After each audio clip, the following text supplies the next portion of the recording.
우리 앞뒤좌우로 인사하겠습니다. 모든 것이 하나님의 은혜입니다. 지난 금요일에도 한번 말씀을 드렸었는데요. 요즘 들어서 우리의 삶이 하나님의 은혜가 아니면 어떻게 살아가야 되나 이런 생각을 많이 하게 된다고 말씀을 드렸습니다. 젊었을 때는 열정으로 뭐든지 다 할 수 있다라는 생각을 했었는데요. 이게 인생을 살아가다 보니까 내 생각과 의지대로 되지 않는 것들을 경험하니 하나님의 은혜이구나. 이렇게 살아가는 것도 하나님의 은혜이고, 이렇게 우리가 함께 모여 예배드리는 것도 하나님의 은혜다라는 생각을 하게 되었습니다. 매일매일 주어진 일상이라는 이 시간, 하나님이 우리에게 주신 은혜입니다. 그리고 우리가 눈으로 앞을 볼 수 있고, 우리가 걸을 수 있고, 우리가 먹을 수 있고, 우리가 생각할 수 있고, 일상 가운데 하는 모든 일들 하나님께서 우리에게 주신 은혜입니다. 저는 특별히 지금 이 시간 우리 사랑하는 모든 성도님들과 건강한 모습으로 이 자리에서 하나님께 찬양하고 예배드리는 것이 하나님의 은혜라고 생각을 합니다. 그래서 이런 우리에게 베풀어 주신 하나님의 은혜임을 믿고 하나님께 감사드리는 귀한 분들이 되시기를 축복합니다. 이렇게 우리는 하나님의 은혜로 살아가는 존재입니다. 이것은 절대 부정할 수 없습니다. 그래서 우리에게는 하나님의 평강이 늘 임하고요. 하루하루 살아가면서 우리에게 일어나는 일들이 마음을 아프긴 하지만 하나님이 주시는 은혜로 기쁨이 충만하는 삶을 살아갈 수가 있습니다. 그런데 우리에게 여전히 이해되지 않는 일은 계속해서 일어납니다. 하나님께서 은혜를 부어주시지만 그 은혜 가운데서도 우리가 생각하지 못하고 이해하지 못했던 일들은 또 계속해서 똑같이 일어나고 있습니다. 아마 이런 일들을 겪으신 분들이 있을 것인데요. 분명히 차에 이상이 있었습니다. 고장이 난 것 같습니다. 그래서 서비스 센터를 갑니다. 서비스 센터에 갔을 때 이상이 있던 부분이 어떨까요? 전혀 이상이 없는 것입니다. 저도 몇 번 그런 일이 있었는데요. 너무 답답하더라고요. 분명히 여기에서 소리가 나서 이 부분이 이상한 것 같은데 서비스 센터에 가보니 소리도 나지 않고 직원이 봤을 때 아무런 문제가 없다고 합니다. 그리고 더 이상한 것, 서비스 센터에 나와서 조금만 운전을 하면 또 이상한 소리가 들립니다. 참 신비로운 일입니다. 자, 그리고 해외여행을 갔을 때 이 우리 파동 지역에서도 걸어다니면서 만나기 힘든 사람을 만나는 경우가 있죠. 저도 작년에 선교순례를 갔을 때 한 14시간 동안 비행기를 타고 갔던 이 튀르키예에서 같은 지역에 있는 교회 목사님을 만났습니다. 정말 신기하더라고요. 안동에서도 몇 달간 한번 길거리에서도 보지 못했는데 그곳에서 봤다라는 그런 신기한 일이, 놀라운 일이 일어났습니다. 그리고 어떤 집에는 이런 일들도 있습니다. 사진을 보시면요. 저기 뒤에 있는 슬리퍼입니다. 슬리퍼가 입구에 있지 않고 어디에 있죠? 저쪽에. 자, 이런 슬리퍼들은 반대편에 널브러져 있다라고 표현을 해야 됩니다. 화장실 문을 열고 슬리퍼를 신고 들어가려고 하는데 슬리퍼가 없습니다. 반대편에 있습니다. 처음에 몇 번 보고 아무리 생각을 해도 왜 이런 일이 일어날까? 아무리 연습을 해봐도 슬리퍼가 뒤쪽으로 가는 일은 일어나지 않았습니다. 지금은 이런 일이 없습니다. 그때는 자주 이런 일이 일어나서 속에서 뜨거운 뭔가가 확 오르기도 했습니다. 저희 집 이야기가 아닌 것처럼 말하려고 했는데 이왕 이렇게 된 것, 저희 아이들의 솜씨였습니다. 자, 이렇게 우리는 살아가는 삶 가운데 너무나도 놀랍고 이해하기 힘들고 신비로운 일들이 우리에게 일어나고 있습니다. 오늘 본문을 보면요, 예수님의 어머니 마리아에게 놀라운 일이 일어났습니다. 우리 함께 본문 26절, 27절 함께 읽겠습니다. 시작.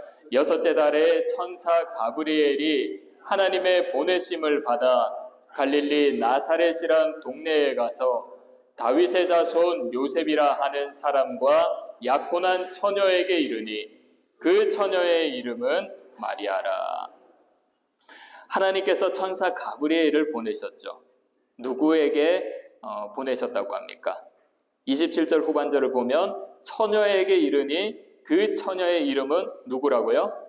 마리아라. 마리아라. 자, 천사를 본 마리아. 마리아는 어땠을까요? 우리는 성경을 볼 때 기록된 문장을 보기 때문에 거기에 나오는 사람들의 감정과 표현을 놓칠 때가 있습니다. 문장과 문장 사이의 여백을 생각해 보면 천사를 본 마리아는 아마 마음속에 두려움이 있었을 것입니다. 왜 나의 삶에 이런 일이 일어났을까? 왜 천사가 나타났을까? 일평생 한 번도 보지 못한 천사가 나타났으니 놀라운 마음을 가졌을 것입니다. 그런데 이런 마리아에게 천사가 뭐라고 합니까? 28절 함께 읽겠습니다. 시작. 그에게 들어가 이르되 은혜를 받은 자여 평안할지어다. 주께서 너와 함께 하시도다 하니. 자, 천사가 마리아에게 두 가지를 이야기합니다. 평안할지어다. 그리고 주께서 너와 함께 할지어다. 자, 여기서 평안할지어다라는 원어의 의미는 기뻐하다라는 뜻입니다. 그래서 다른 성경 번역본을 보면 이 부분을 기뻐하여라 은혜를 입은 자여, 은총을 가득히 받은 이여 기뻐하여라 라고 번역하고 있습니다. 자, 우리가 평안할지어다 라고 하는 천사의 말을 보면 꼭 천사가 마리아의 놀란 모습을 보고 안심하라고 하는 것처럼 보입니다. 하지만 이 부분을 기뻐하라라는 의미로 보게 된다면 또 다르게 보여지죠. 기뻐하라는 말 앞에, 28절 기뻐하라는 말 앞에 천사가 뭐라고 하죠? 마리아에게 은혜를 받은 자요. 은혜를 받은 자요. 자, 그러니 이 말은 단순히 놀라지 말고 안심하라는 말의 의미가 아닙니다. 은혜를 받은 마리아에게 좋은 소식을 가지고 왔다라고 한 것이죠. 성경은 마리아가 천사를 보고 놀랬다고 하지 않고 천사의 말을 듣고 놀랬다고 합니다. 29절을 보시면요. 천사가 그 말을 듣고 놀라 이런 인사가 어찌함인가 생각하네. 처녀가 그 말을 듣고 놀라, 마리아가 그 말을 듣고 놀라, 이 인사가 천사가 나에게 한 말이 어떤 일인가 궁금해했다라는 겁니다. 놀라워했다라는 겁니다. 두려워했다라는 겁니다. 그래서 천사가 뭐라고 합니까? 30절을 보시면요. 천사가 이르되 마리아여 무서워하지 말라. 내가 하나님께 무엇을 입었다고요? 은혜를 입었느니라. 은혜를 입었느니라. 천사는 혼란스러워하는 이 마리아에게 두려워하지 말라라고 한 것입니다. 그리고 또 한 번 더 내가 하나님께 은혜를 입었느니라 라고 했습니다. 하나님께 은혜를 입었느니라. 천사가 마리아에게 두 번이나 은혜를 입은 자라고 표현을 했습니다. 28절에 은혜를 받은 자여. 여기서 은혜를 받은 자여라는 말은 하나님의 구원 계획의 중요한 역할을 가지고 있다라고 이야기한 것입니다. 30절에 은혜를 입었느니라. 이 말은 하나님의 뜻에 따라 마리아가 선택받았음을 강조하는 이야기입니다. 그래서 이 두 표현은 하나님의 놀라운 구원 계획에 마리아가 쓰여질 것인데 마리아의 노력과 업적이 아닌 오직 하나님의 은혜로 선택받았다라는 것이죠. 사랑하는 여러분, 우리도 하나님의 생명 살림의 큰 계획에 선택되었음을 믿으시기를 바랍니다. 그런데 이 선택받음 우리의 능력이 아닙니다. 우리가 지혜로워서 선택받은 것이 아닙니다. 우리가 많은 능력을, 많은 영향력을 끼칠 수 있는 존재라서 선택받은 것이 아닙니다. 이것은 하나님의 선택하심. 이 하나님의 선택하심은 전적인 하나님의 주권이고 전적인 하나님의 은혜입니다. 자, 그렇다면 마리아에게 이야기한 이 은혜가 도대체 무엇일까요? 본문 31절 함께 읽겠습니다. 시작. 보라, 내가 잉태하여 아들을 낳으리니 그 이름을 예수라 하라. 마리아가 아이를 가지고 아이를 낳을 것이라고 하죠. 그 아이가 누굽니까? 예수님. 우리 모두를 구원하신 예수 그리스도입니다.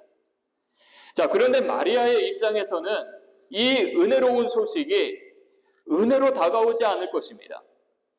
이 기쁜 소식이 마리아의 입장에서는 전혀 기쁜 소식이 아닙니다. 왜냐하면 마리아는 아직 결혼하지 않았기 때문입니다. 결혼하지 않았다라는 것은 무엇을 이야기합니까? 남자와 가까이 하지 않았고 순결한 여인이라는 것을 이야기하는 것이죠.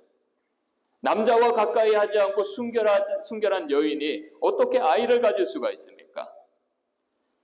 그리고 만약 이 소식이 결혼할 요셉의 귀에 들어간다면 어떻게 될까요? 결혼이 파혼될 수도 있고요. 그리고 그 공동체에서 큰 어려움을 당하게 될 것입니다. 그러니 마리아에게는 천사가 전했던 이 은혜, 천사가 전했던 이 기쁜 소식이 은혜로 다가오지 않고 기쁜 소식으로 다가오지 않았던 것입니다. 사랑하는 여러분, 천사가 전한 소식이 마리아의 입장에서는 곤란하고 두려움을 주는 일일 수 있습니다. 이것과 같이 우리에게 임하는 하나님의 은혜, 이 은혜가 어떨 때는 우리를 곤란하게 하는 경우가 있습니다.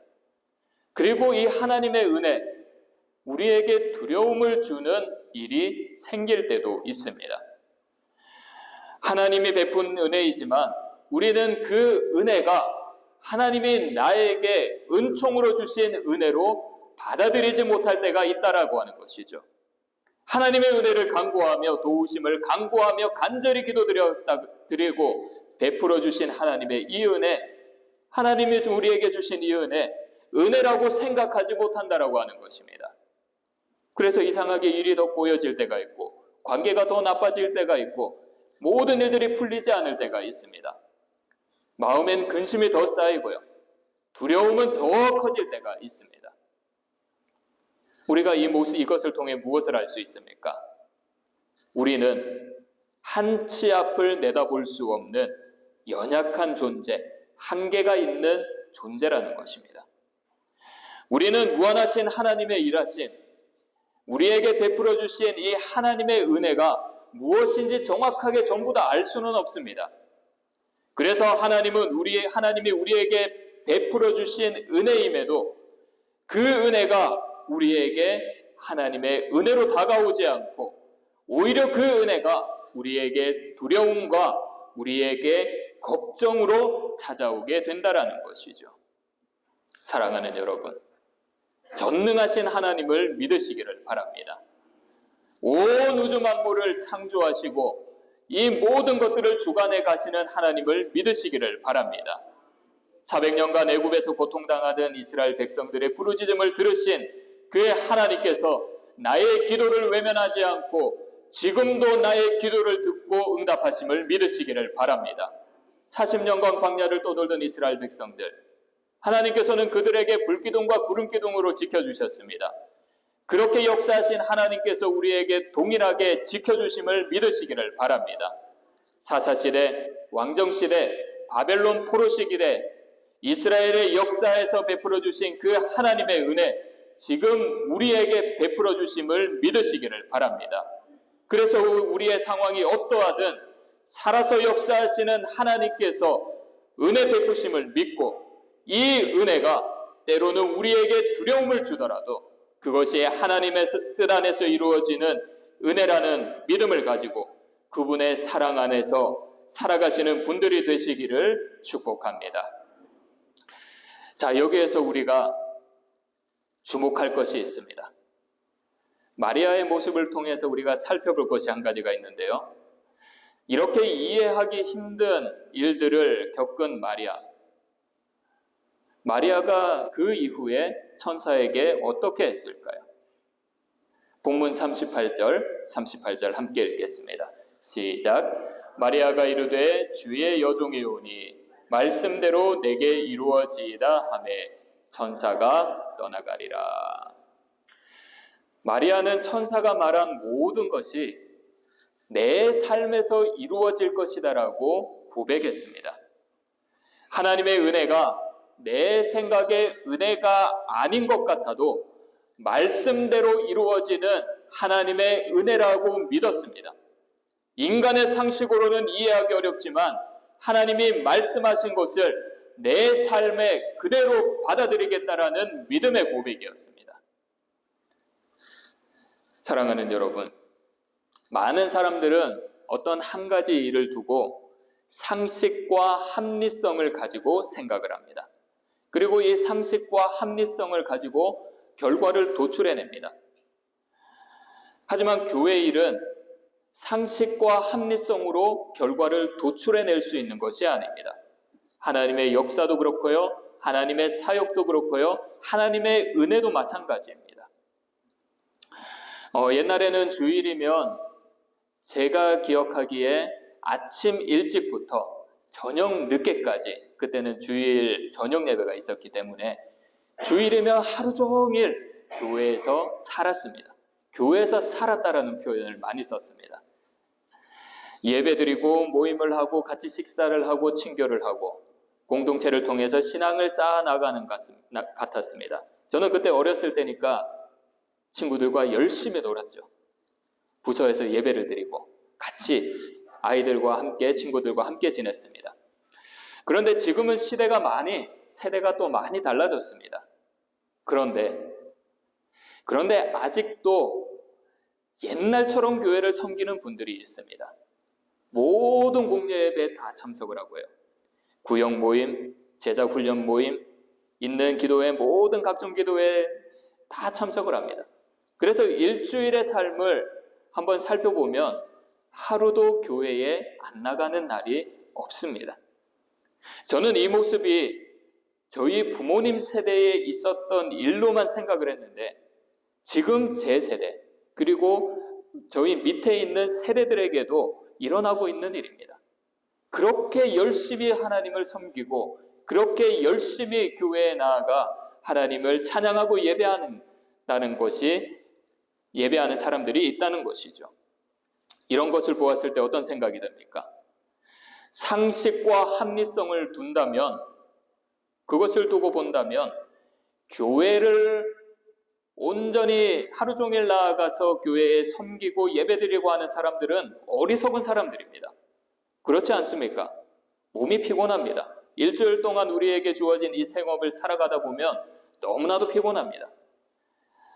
그런데 어떻게 하루 종일 교회에서 예배드리고 찬양하고 기도하고 모임을 가지고 서로 친교를 나눌 수 있습니까?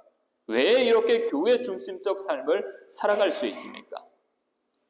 이것은 상식과 합리성을 뛰어넘은 갈급한 심령들이 그들에게 있기 때문입니다. 갈급한 심령이 있으면 자세가 다릅니다.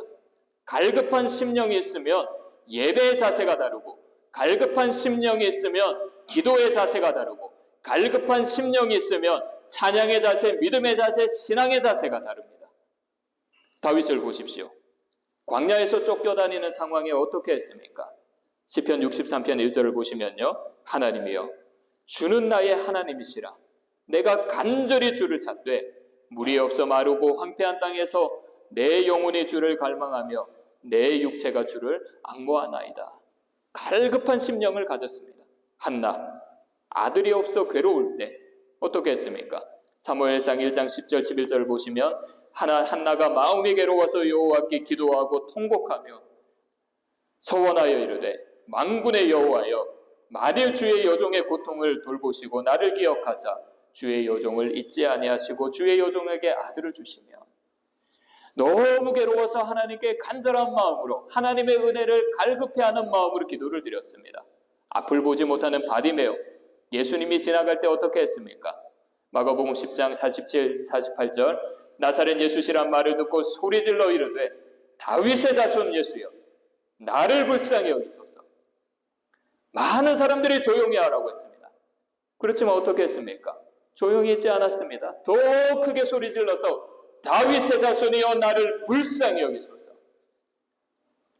다윗, 한나, 바디메오 하나님을 향한 뜨거운 열정, 갈망하는 간절함이 있었습니다. 그래서 은혜를 향한 갈급한 심령이 인간의 상식과 합리성을 뛰어넘게 합니다. 마리아처럼 능치 못하심이 없는 하나님의 말씀대로 이루어진다라는 믿음의 고백을 할 수 있습니다. 그리고 하나님의 말씀대로 이루어진다라는 믿음으로 살아갈 수가 있습니다. 자, 그런데 여기서 한 가지 더 중요한 것이 있습니다. 더 중요한 것입니다. 우리의 갈급함, 신앙의 갈급함, 은혜의 갈급함, 하나님을 향한 갈급함 도대체 언제 생기느냐? 이 갈급함 도대체 언제 생기느냐? 본문 38절 함께 읽겠습니다. 시작. 마리아가 이르되 주의 여종이오니 말씀대로 내게 이루어지이다 하매 천사가 떠나가리라. 전반절을 보시면 마리아가 자기를 어떻게 이야기를 했습니까? 주의 여종이거늘. 주의 여종이거늘. 여기서 말하는 종은 헬라어로 둘로스입니다. 묵다, 속박하다, 노예라는 말이죠.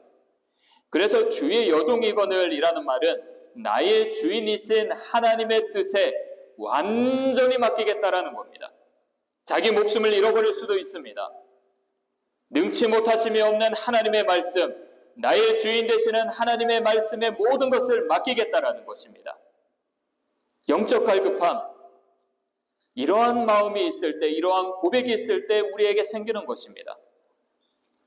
우리에게 어려운 상황이 주어질 때만 영적 갈급함이 생기진 않습니다. 그렇다면 믿는 그리스도인 모두가 어려움이 찾아왔을 때 뜨겁게 주님을 찾아야 되지 않습니까? 어떤 그리스도인들은 어려운 일들에 매몰되어서 영적으로 자기가 메말라가는 것도 모릅니다. 어떤 그리스도인들은 영적으로 메말라가는 것을 알고는 있지만 그냥 막연하게 하나님의 은혜를 기다립니다. 막연하게 하나님의 은혜를 기다립니다.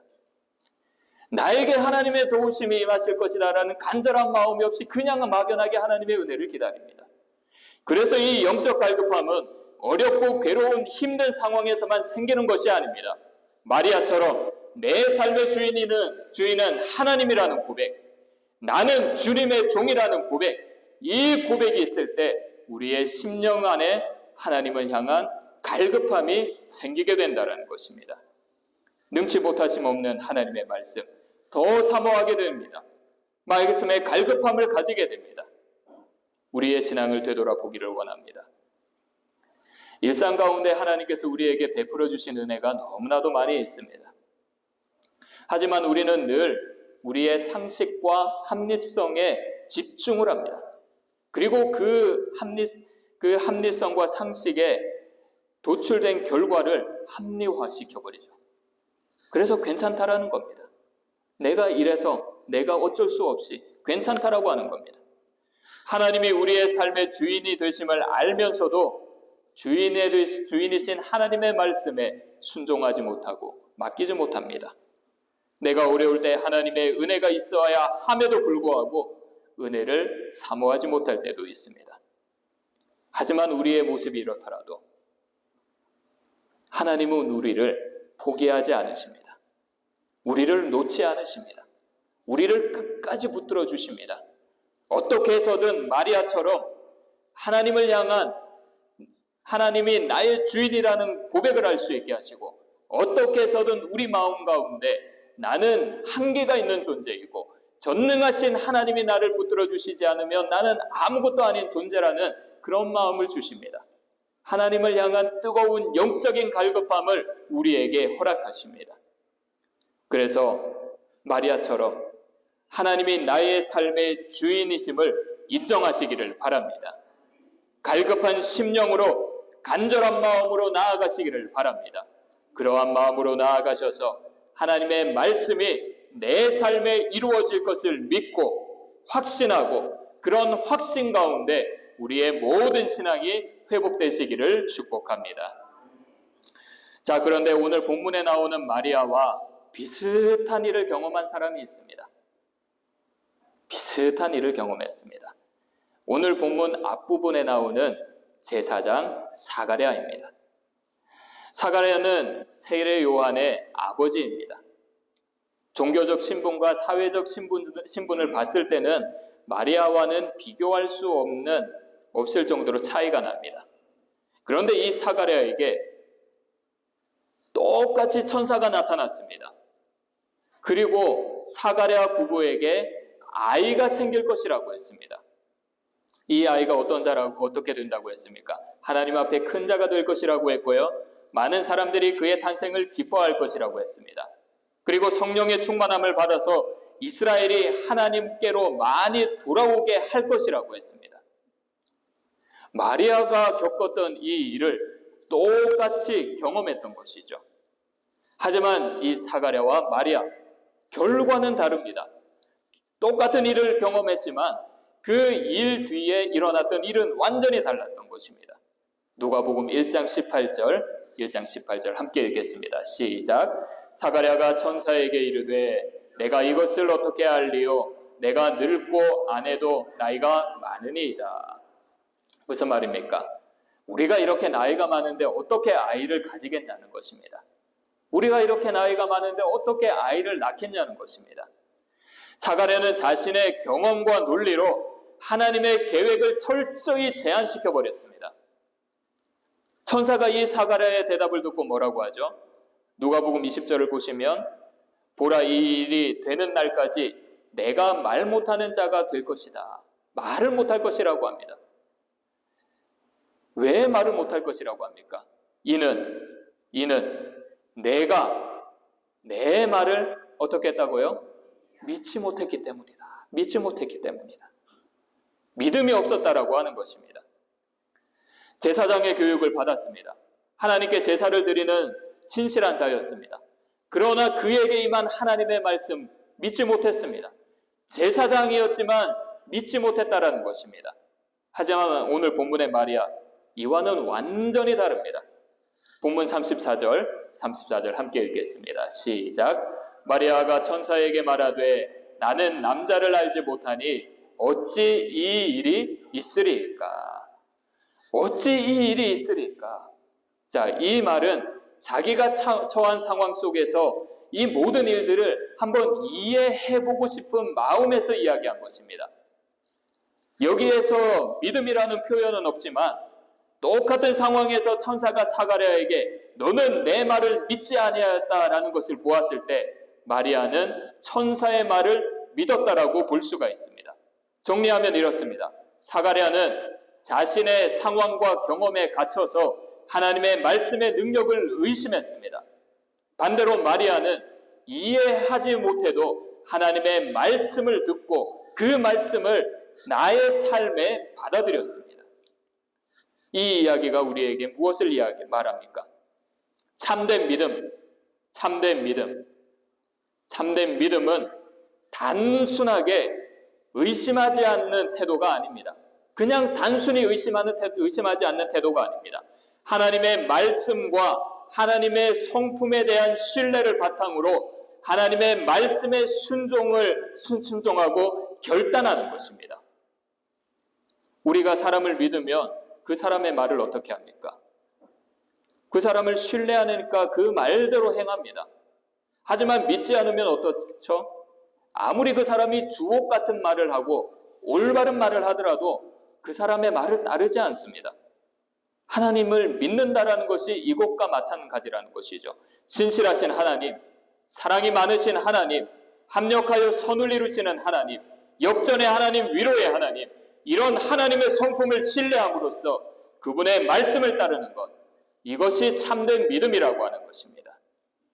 그래서 참된 믿음의 사람은 하나님의 말씀에 순종합니다.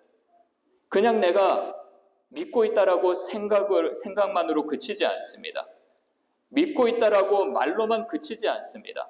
신실하신 하나님의 말씀이 내 삶에 주관하여 주셔서 그 말씀 그대로 이루어질 것이다라는 믿음을 가지고 순종하는 것이 참된 믿음이라고 하는 것이죠. 마리아처럼 이해되지 못하도 하나님의 성품을 신뢰하는 마음으로 하나님의 말씀에 순종하시기를 바랍니다. 하나님의 성품을 신뢰하는 마음으로 하나님을 신실히 따라 나아가시기를 바랍니다. 말씀에 순종하여 참된 믿음을 가지시는 그리스도인들이 되시기를 바랍니다. 그래서 이번 한 주간 이해되지 않는 말씀들이 우리에게 많이 주어질 것입니다. 우리의 마음에 임하는 이 말씀, 두려움을 주는 말씀일지라도 순종하는 온전한 그리스도인들이 되시기를 축복합니다. 말씀에 순종하는 참된 믿음으로 나아가셔서 하늘의 큰 복을 누리시는 온전한 삶이 되시기를 축복합니다.